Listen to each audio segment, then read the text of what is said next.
Hello, everybody. If it's Saturday, it must be the day of revolution, the day when we talk about technology with my old friend Keith Tier, the publisher of That Was the Week newsletter.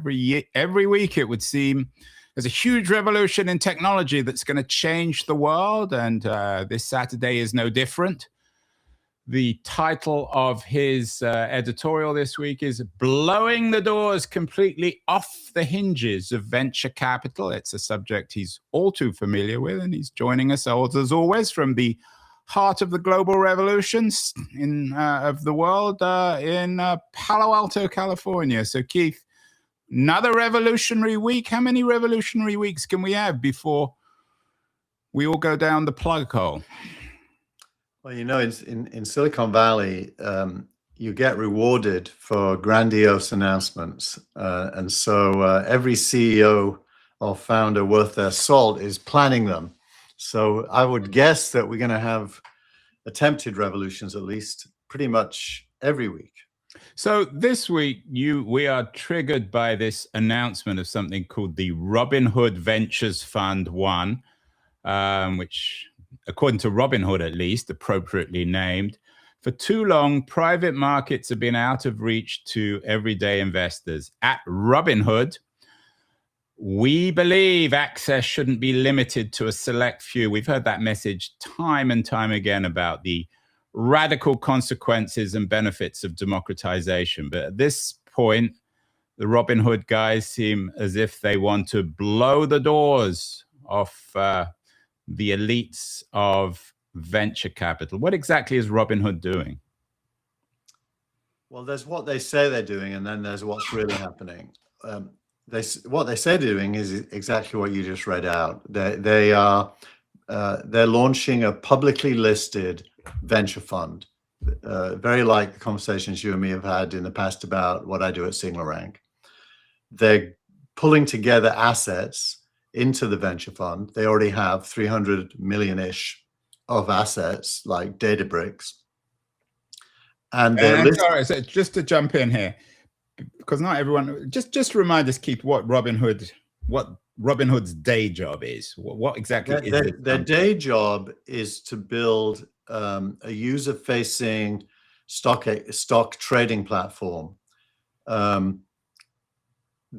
a middleman between people who actually do the trades in the background and you, the user, in the foreground. All of my children have Robinhood accounts, for example, and their claim to fame was that they allowed you to buy fractional shares. So you could buy 1/10 of a share of Apple instead of a whole share, which meant you could start trading with small amounts of money and own equities.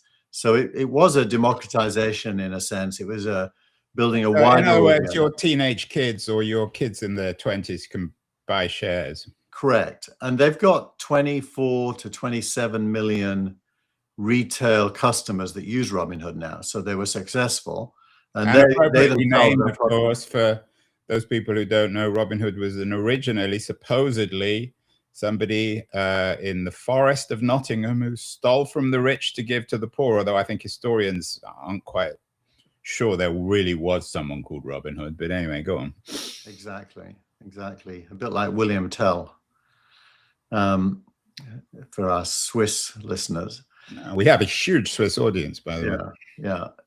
So that's what Robinhood do, and they have expanded into other areas. For example, they added crypto at some point as an asset.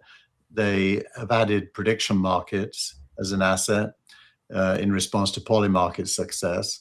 And now Polymarket, which is ubiquitous betting, is still it's a big story. It's still not allowed in the US. I'm sure it will be eventually. Yeah. And now that allows you to bet on anything, essentially. And like your kids are betting on tech companies that they probably don't know anything about. Well, my kids bet on sports. Basically, it's called a parlay. Have you heard do you know what a parlay is? Yeah, I think so. Yeah. You bet on a number of different outcomes, and if they all come through, you win a lot of money. Exactly. And so you never win. It's clever.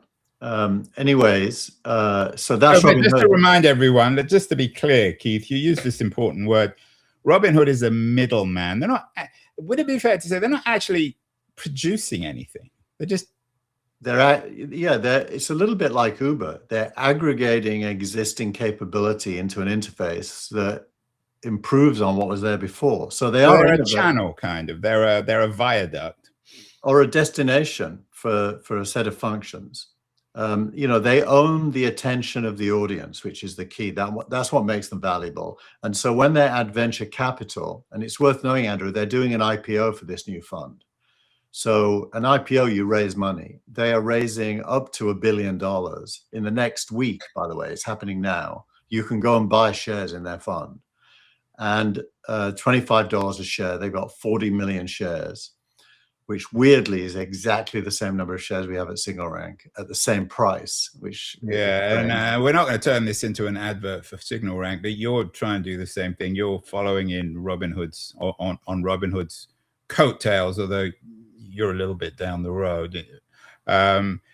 So what they're doing is they're raising up to $1 billion. They're going to take that money, invest it in their assets, and and the key is, well, what are they buying and what are they selling you?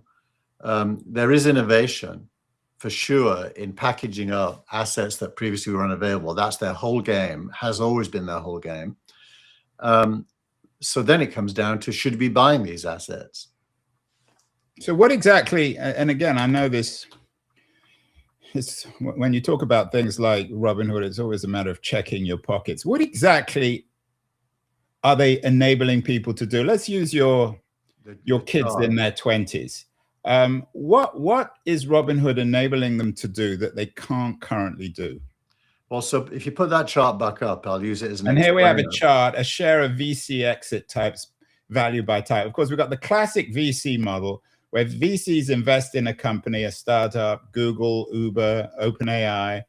And then when one of these companies go public, they acquire all the wealth, although sometimes they lose their money. What is Robinhood doing that's different? Well, so that the kind of flesh-colored part of that chart is the key. And look how small it used to be. Right, and there are going to be some people listening to this. So there's a chart, share of VC exit type, value by type. We have three categories, IPO, secondaries, and M&A. And right. So historically, when venture capitalists invest in companies, the only way they exit is through that company doing an IPO or being bought through mergers and acquisitions. In the last 4 years, suddenly a new category has emerged called secondaries. And a secondary is part of a crazy trend called tender offers. Now, a tender offer is when a company offers shares, mainly from employees, to new buyers. Like OpenAI. OpenAI is very hot on the secondary market, right? There are a lot of people working for OpenAI who have shares in a private company, and then they're selling their shares on the secondary market. Is that a fair way of thinking of it? That's correct. And it's done in a structured way, usually with the bank involved, and it's called a tender offer. There are more uncontrolled secondary markets like Forge Global and Hive, but these are structured bank-based tender offers. And what you're buying is usually shares from employees in a late stage company.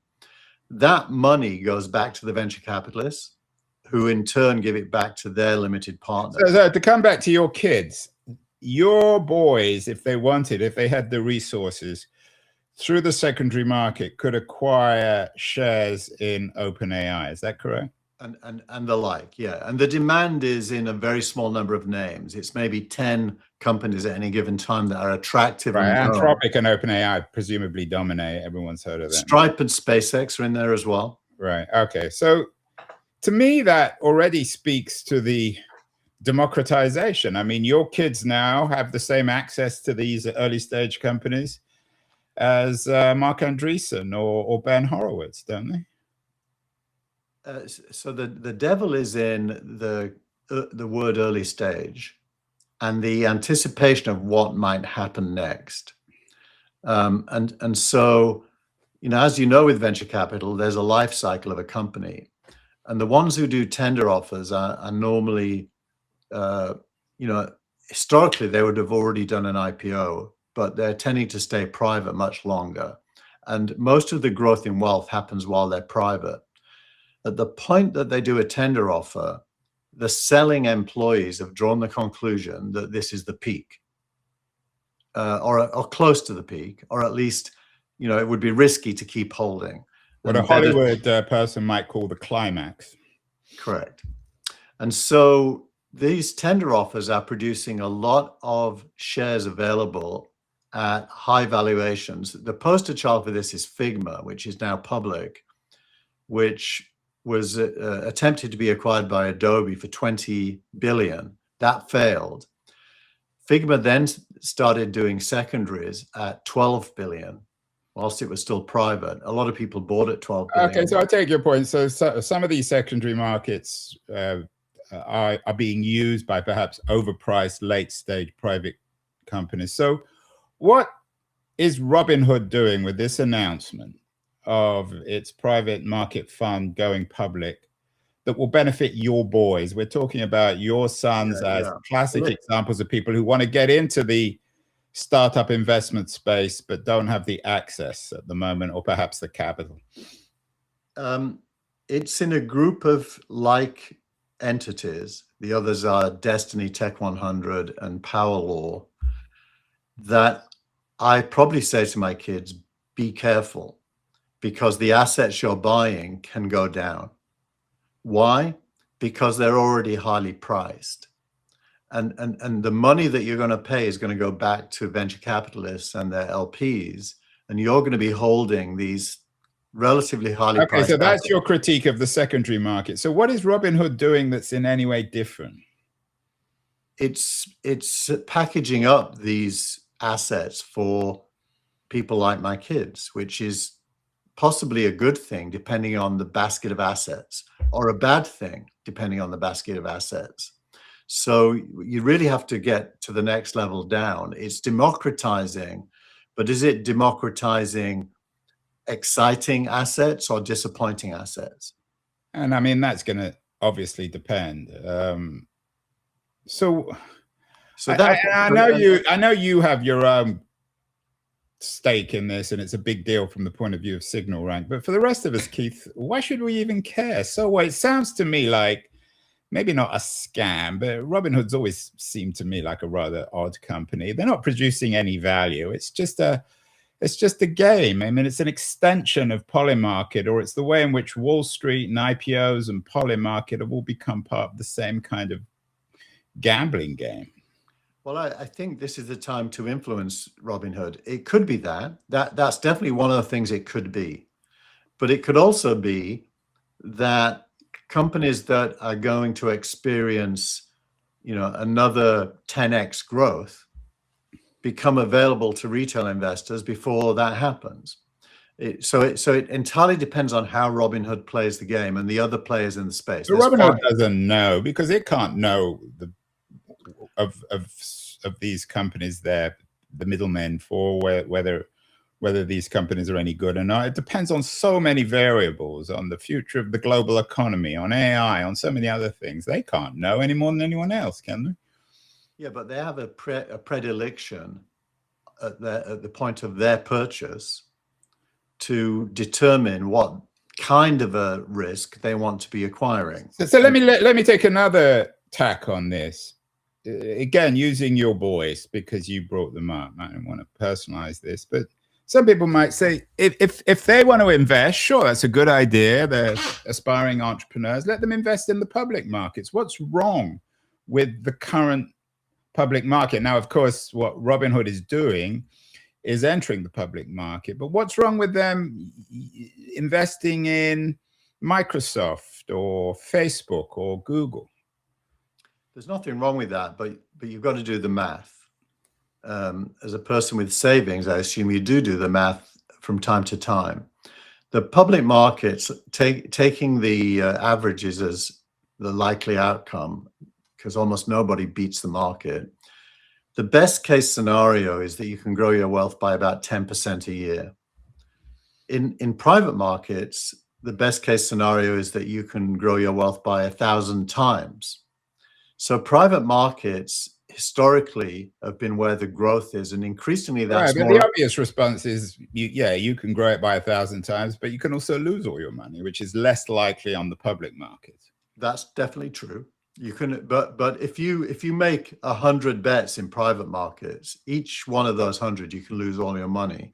But if just one of them does 1,000x, you'll get 10 times your money. So or 100 times, depending on the numbers. But so the public markets are definitely high risk compared to private markets are, but they're also high reward compared to public. And so there's a trade-off there. You should never put all your eggs in a single basket.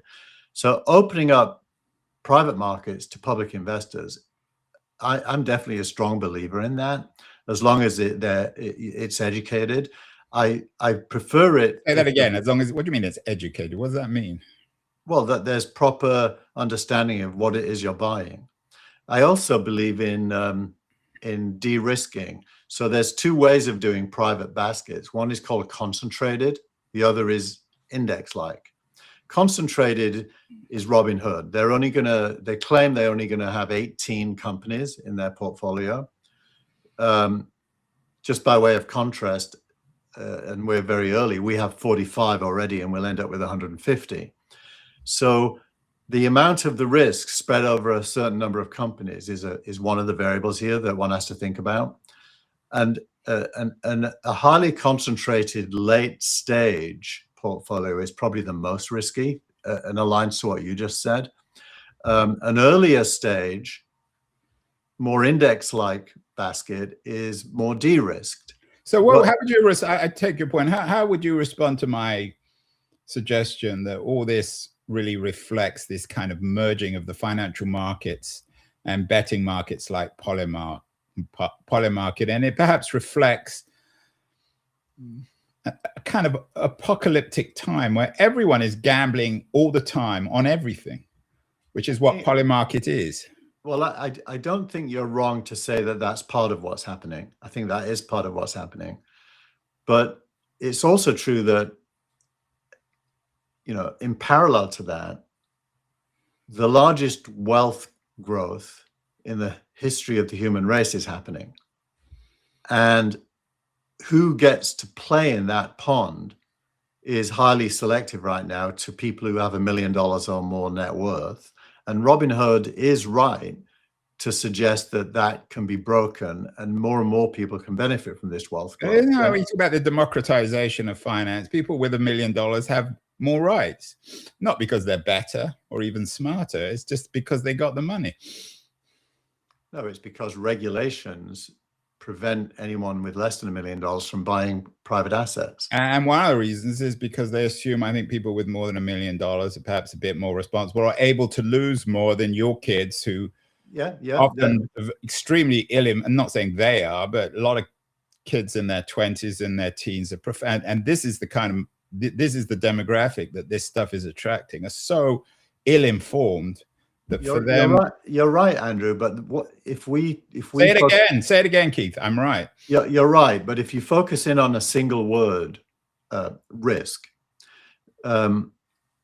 it's an economic truth that risk has a price, and the higher the risk, the lower the price, and so these assets, economics 101. Yeah, I mean, we know that, Keith. That goes without saying. Well, you can't say we know it, because I suspect many of our listeners don't know it. You might know it, but I do think risk has a price, and I think that when you bring private assets to public markets, the weight of the risk is the only thing you need to understand, because then you can figure out whether you're prepared to buy it and with what portion of your wealth, and so. Democratization is definitely 100% great. Risk that it carries is a variable, and different players are going to bring different baskets of risk to the market, and they'll be priced differently and they'll perform differently. Yeah, and we've talked about booms. You and I disagree on this. I mean, the nature of booms is one where a lot of people assume that risk has no price, and then you have a radical correction or a collapse, and everyone recognizes. I have one more question, Keith, and then we're going to move on this because it's boring, really, in my mind. As you know, it's not something I'm particularly interested in. What exactly? I've always, and maybe correct me if I'm wrong, but I've always assumed that to go public, you have to have some value. It can't just be an idea. It can't just be some whim. To go public means that you have some substantial product. What exactly in this Robinhood private market fund that's going public, what exactly is this thing? It claims it's a thing, and if it's going public, it must be in a sense a thing. It's but a where's product. the value? What is it? They've spent $340 million buying previously impossible to own private companies. So they've put down 340 million of their own money to buy these assets. So they're not actually buying the companies. These are investments in these companies.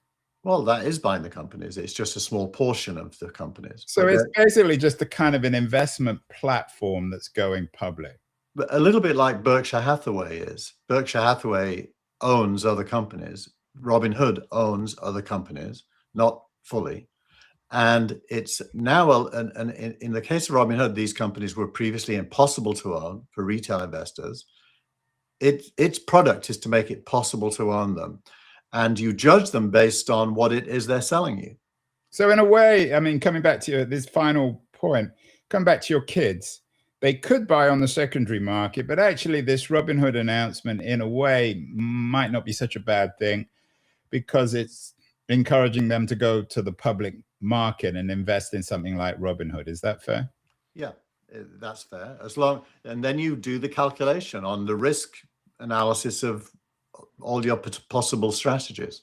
And then coming back to the revolutionary point about blowing the doors off venture capital, why should Andreessen Horowitz or Sequoia or Union Square Ventures, why should they care about any of this? They're still in their business of investing in startups. But that's actually the most interesting part of it.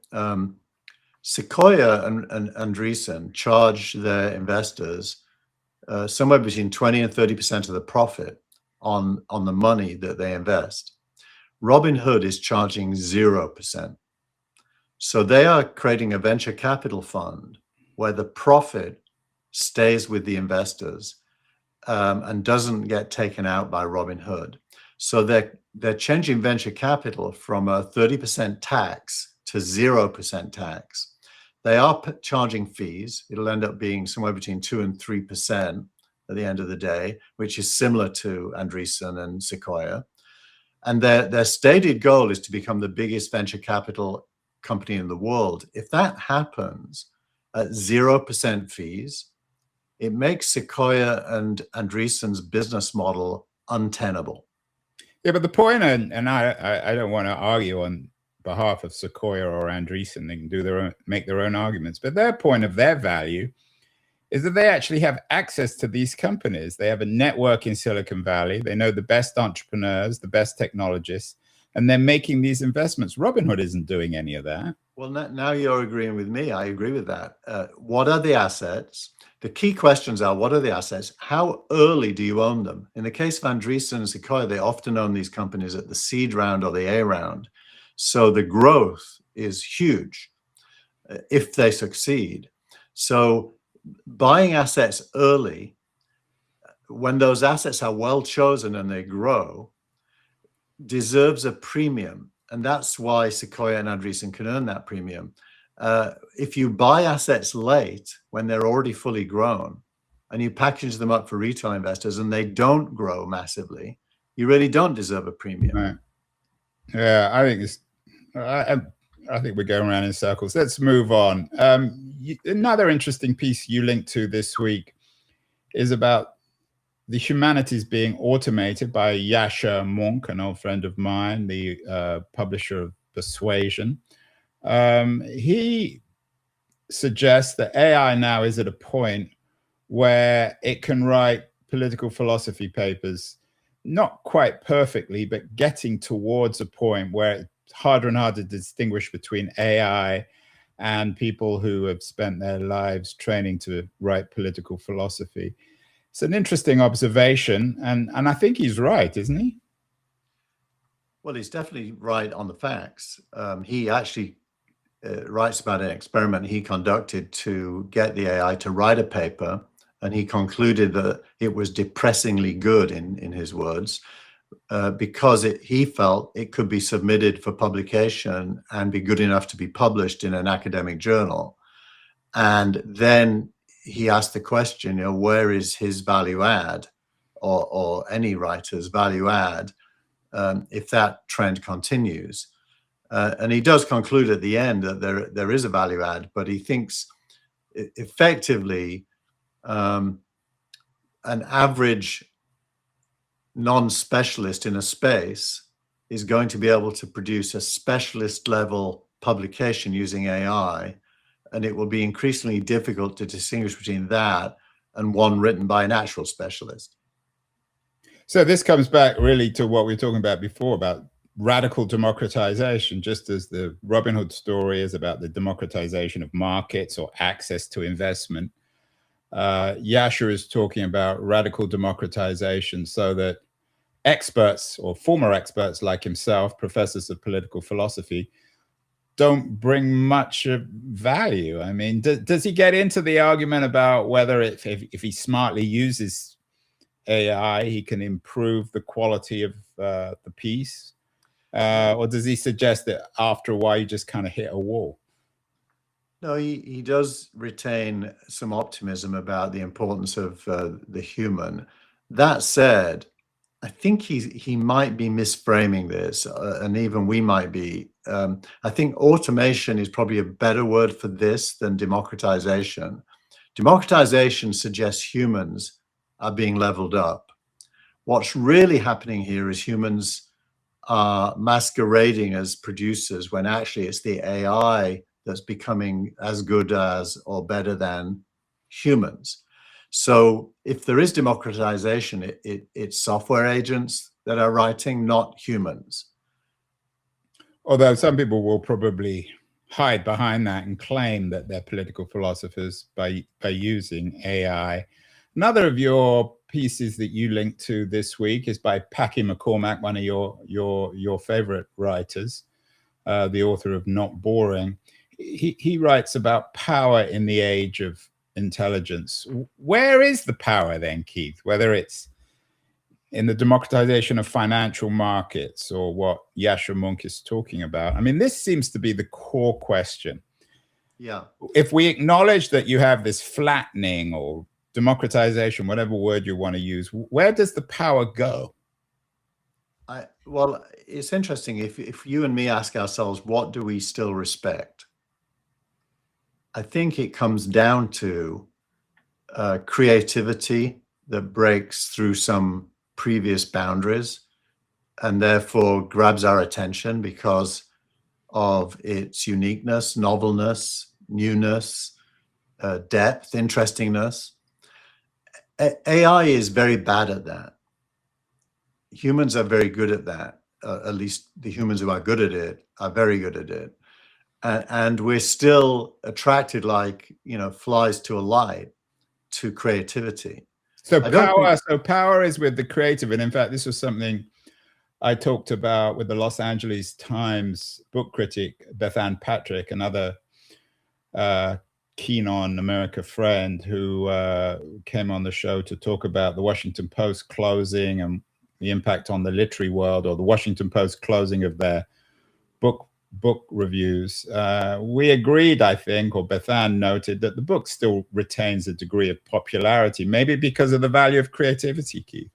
I think it's exactly that. When a new book comes out that breaks some kind of ground intellectually or from the point of view of leisure and fiction, a lot of people buy them, either digitally or physically. And that's because we have a thirst to be either entertained or educated.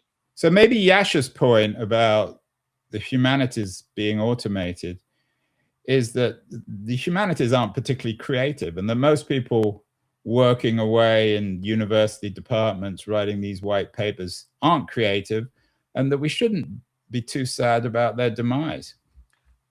Well, I think what will happen is the good writers will be like Sequoia and Andreessen. They'll be very good at doing their craft early, before anyone else, and benefit from that. In the case of writers, by attention. In the case of venture capitalists, by gains. And therefore, the craft still retains its power. Craft retains its power. That should have been your headline this week, rather than blowing the doors off the hinges, Keith. Craft retains its power. Steve Gilmore, I know, one of our loyal listeners, criticized you and I, Keith, because he says we disagree too much, but maybe we agree too much on this front, that we're not in, doesn't sound like we're in violent disagreement on any of this. So there, even if the humanities are about to be automated, that's not necessarily bad for humanism, or maybe for creativity. You're suggesting that the reverse might be true. I think the reverse is always true. I think any time a technology relieves humans of the mundane, it elevates the special. Like you and I. I don't know about you and I. Steve's point, by the way, wasn't that we disagree too much. It's that we disagree about the same things over and over again and don't move on. Okay, well, to annoy Steve, we're going to disagree finally, Keith, about the same old thing again, which is abundance. One of the other pieces you linked to is by one of the great apostles of abundancy, Peter Diamandis, and a character called Dr. Alexander Wisner-Gross, who sounds like he could have come out of Dr. Strangelove or something, a rather odd-looking character, on this idea of abundance. I just think it's complete and utter nonsense. I think that there will always be power, there will always be scarcity. Whenever you get certain kinds of abundance, new abundance, you get new kinds of scarcity too. Are you in this camp of achieving abundance by 2035? It seems as if the reverse is true, if anything. There's more scarcity now than there's ever been. Well, look, these two, Diamandis and Wisner-Gross, are part of a group that does a podcast. Salim Ismail's on the podcast, by the way. So I think you know Salim as well. Yeah. And they are part of Singularity University historically. And they're so trash, because I can't remember. There was lots of scandals, weird things going on. Yeah, I don't think they were part of anything weird, but and by the way, not quite Epstein weird, but there was something weird going on. Well, the concept of the singularity is highly discussed, but let's just say they're part of that, and so they have a stake in the ground, which is they believe the singularity is inevitable. I think they're probably right about that. That at some point, automated software and robotics that is self-referential and can reproduce itself at better and better functionality is probably going to happen. And I would, just to be clear here, I wouldn't necessarily disagree with that, but that does not result in abundance. Well, those are two quite separate conversations. Well, then let's define abundance. I think you have to separate abundance into two conversations. The first is, will the production of things grow to such an extent that almost everything is available to everybody? I think that probably is yes. At some point that will happen. Things meaning food, homes. You mean like access, like we were talking about with Robinhood? You have access to invest in early stage tech companies, but it doesn't mean everyone be access. Same access. It doesn't mean that everyone can just buy these things, because everyone has different. Well, I think you have to remove the word buy, because that's a word of the present. If you imagine that things are produced in abundance automatically with no human input, and things meaning things we need or want, then the concept of buying them goes out the window, because there's too many of them. They'll have zero value, actually, because there's too many of them. So the supply will outstrip demand. Now you're going all musky and on me. No, I think this is just. Well, you have to start with logic. That is just pure logic, isn't it? What's logical about? you still have to have resources to produce stuff. I mean, even with AI, for all its supposed freeness, the big tech companies, the AI platforms are investing billions, sometimes trillions of dollars in producing the power to drive these things. So it's but remember we're trying to understand Diamandis and Wisner Gross. Okay, and they're talking about 2035, which is not a long time. That's So they believe that this exponential abundance is fairly short term. That's what they believe. We can disagree about that. I don't think we can disagree that abundance defined in the way I just did will eventually happen. It will. And then the second thing is, well, you just said it will. You didn't. I would say it's complete nonsense. I mean, how do they explain land, for example, and the fact that you can't just produce land? Well, there's so much land on the earth compared to people that it doesn't matter. I think that's enough, Keith. Otherwise, you're going to annoy me too much. That's such a stupid thing to say. Well, it means you're not scientific. You're being too emotional about it. Enough. That was the week. With Keith Teer, we agreed that maybe venture capital is interesting, but now he believes that land is abundant. I'm not so sure, especially in our age of Greenland, of rising real estate, living in San Francisco. That is just one bridge too far. Anyway, Keith, good conversation. We will talk again next week. Maybe we'll have a whole conversation on why you believe land will become abundant. No, it's already abundant. By 2035, yeah. Already abundant. Well, then if that's the case, then why would America want to own Greenland? Or catch a train? Well, that's more geopolitics and power and military. Go to Greenland. There's no people on most of the land. There's lots of land. Yeah, well, that's enough. Otherwise, we're going to get stuck in, and Keith, what's his name? Steve Gilmore will get all excited again. That was the week with Keith Teer. We'll talk again next week. Thanks, Keith. Bye, everyone.